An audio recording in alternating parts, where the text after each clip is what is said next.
ನಮಸ್ಕಾರ. ಗುಡಿಯ ನೋಡಿರಣ್ಣ ಕಾರ್ಯಕ್ರಮಕ್ಕೆ ಸ್ವಾಗತ. ಈ ವಾರ ಗುಡಿಯ ಅರಸಿ ನಮ್ಮ ತಂಡ ಹೊರಟಿರುವಂಥದ್ದು ದಾವಣಗೆರೆ ಸಮೀಪದ ಹೆಳವನಕಟ್ಟೆ ಗ್ರಾಮಕ್ಕೆ.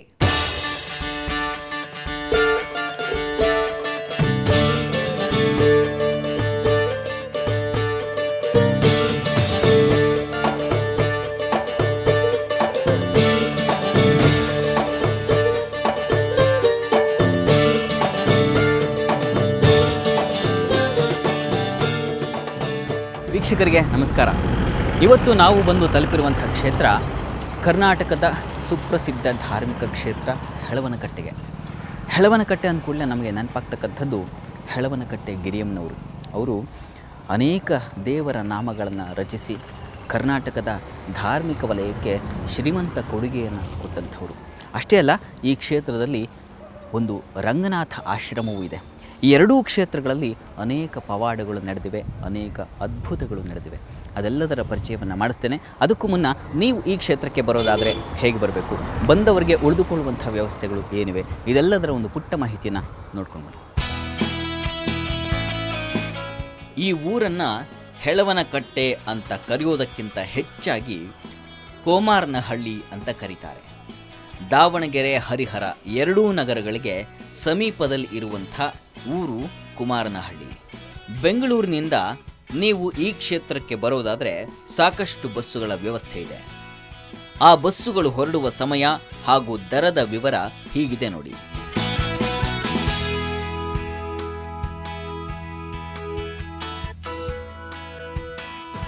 ಐರಾವತ ಹೊರಡುವ ಸಮಯ ಬೆಳಗ್ಗೆ 7ಕ್ಕೆ, ಮಧ್ಯಾಹ್ನ 12:30ಕ್ಕೆ, ರಾತ್ರಿ 8ಕ್ಕೆ, 8:45ಕ್ಕೆ, 9ಕ್ಕೆ ಹಾಗೂ 10:30ಕ್ಕೆ. ಇದರ ದರ 446 ರೂಪಾಯಿ. ಇನ್ನು ರಾಜಹಂಸ ಇದು ಹೊರಡುವ ಸಮಯ ಬೆಳಗ್ಗೆ 7:30ಕ್ಕೆ ಹಾಗೂ ರಾತ್ರಿ ವೇಳೆಯಲ್ಲಿ 10:30ಕ್ಕೆ ಹಾಗೂ 11ಕ್ಕೆ. ಇದರ ದರ 321 ರೂಪಾಯಿ. ಇನ್ನು ಕರ್ನಾಟಕ ಸಾರಿಗೆ ಇದು ಹೊರಡುವ ಸಮಯ ಮಧ್ಯಾಹ್ನ 12ಕ್ಕೆ, 2 ಗಂಟೆಗೆ, 2:45ಕ್ಕೆ ಮತ್ತು ಸಂಜೆ ವೇಳೆಯಲ್ಲಿ 6 ಗಂಟೆಗೆ. ಇದರ ದರ 306 ರೂಪಾಯಿ.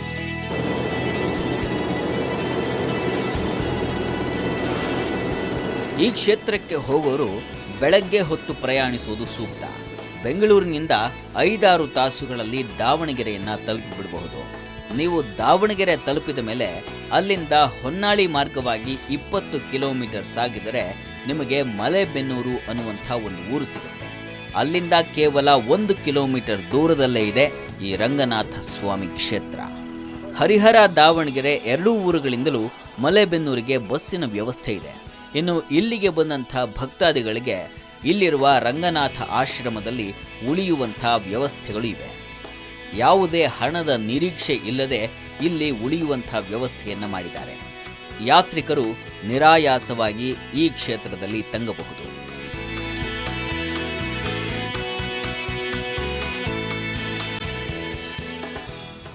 ವಾಸ್ತವವಾಗಿ ಈ ಕ್ಷೇತ್ರಕ್ಕೆ ಹೆಳವನಕಟ್ಟೆ ಅಂತ ಹೆಸರು ಬರಲಿಕ್ಕೆ ಗಿರಿಯಮ್ಮ ಕಾರಣ ಅಲ್ಲ, ಅದಕ್ಕೆ ಒಂದು ಪೌರಾಣಿಕ ಕಥೆ ಇದೆ.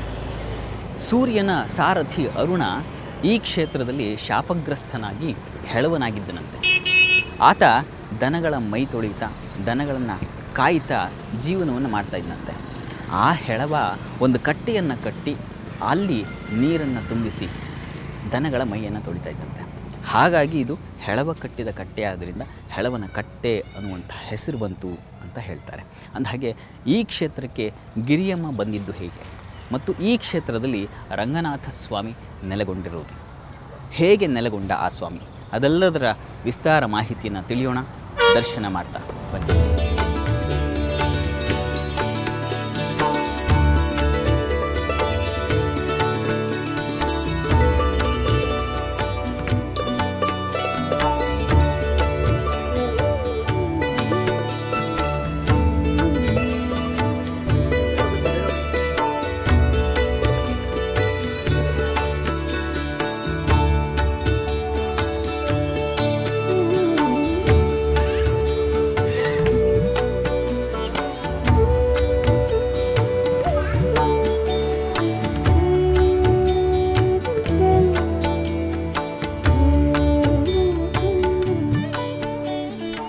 ಭಕ್ತನ ಉದ್ಧಾರಕ್ಕಾಗಿ ರಂಗನಾಥ ಸ್ವಾಮಿ ಇಲ್ಲಿ ನೆಲೆ ನಿಂತ.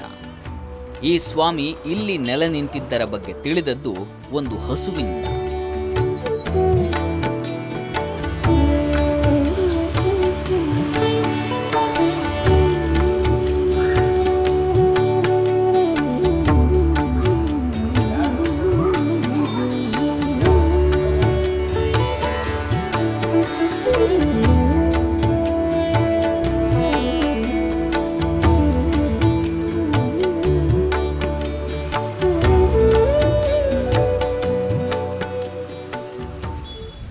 ಆ ಹೆಳವನ ಕಥೆಯನ್ನು ಮುಂದುವರಿಸಿ ನೋಡೋದಾದರೆ, ಆ ಹೆಳವ ಪ್ರತಿನಿತ್ಯ ಸಾಕಷ್ಟು ದನಗಳನ್ನು ಮೇಯಿಸಿ ತನ್ನ ಒಡೆಯನ ಮನೆಗೆ ತಗೊಂಡು ಹೋಗಿ ಬಿಡ್ತಾ ಇದ್ದಂತೆ.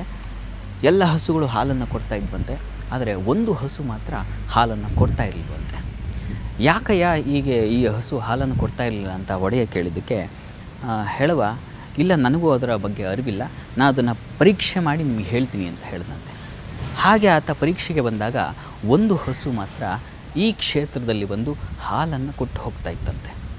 ಯಾಕೆ ಆ ಕ್ಷೇತ್ರದಲ್ಲಿ ಆ ಹಸು ಹಾಲನ್ನು ಕೊಡ್ತಾ ಇತ್ತು ನೋಡೋಣ, ಆ ಕ್ಷೇತ್ರಕ್ಕೆ ಹೋಗಿ.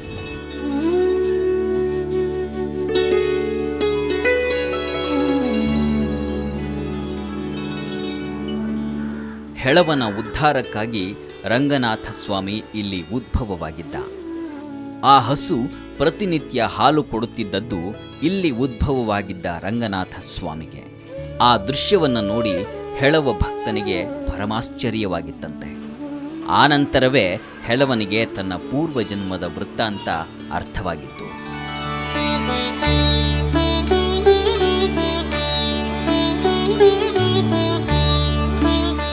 ಹೆಳವ ಕಂಡುಕೊಂಡ ರಂಗನಾಥನ ದೇಗುಲವಿದು. ಭಕ್ತನ ಭವರೋಗ ನೀಗಿಸಲು ರಂಗನಾಥನೇ ನೆಲೆ ನಿಂತ.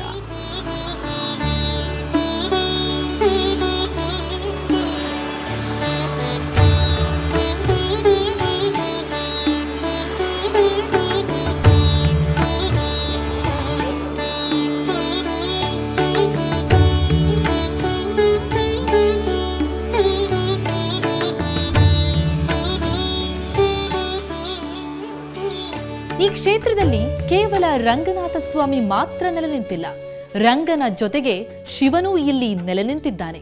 ಹೀಗಾಗಿ ಒಂದ್ ರೀತಿಯಲ್ಲಿ ಇದು ಹರಿಹರ ಸಂಗಮ ಕ್ಷೇತ್ರ. ಅದೊಂದು ದಿನ ಈ ಕ್ಷೇತ್ರಕ್ಕೆ ಮಹಾಸಾಧ್ವಿಯೊಬ್ಬಳ ಪ್ರವೇಶವಾಗುತ್ತೆ. ಆಕೆ ಇಲ್ಲಿ ರಂಗನಾಥನ ಸೇವೆಯನ್ನು ಮಾಡ್ತಾಳೆ.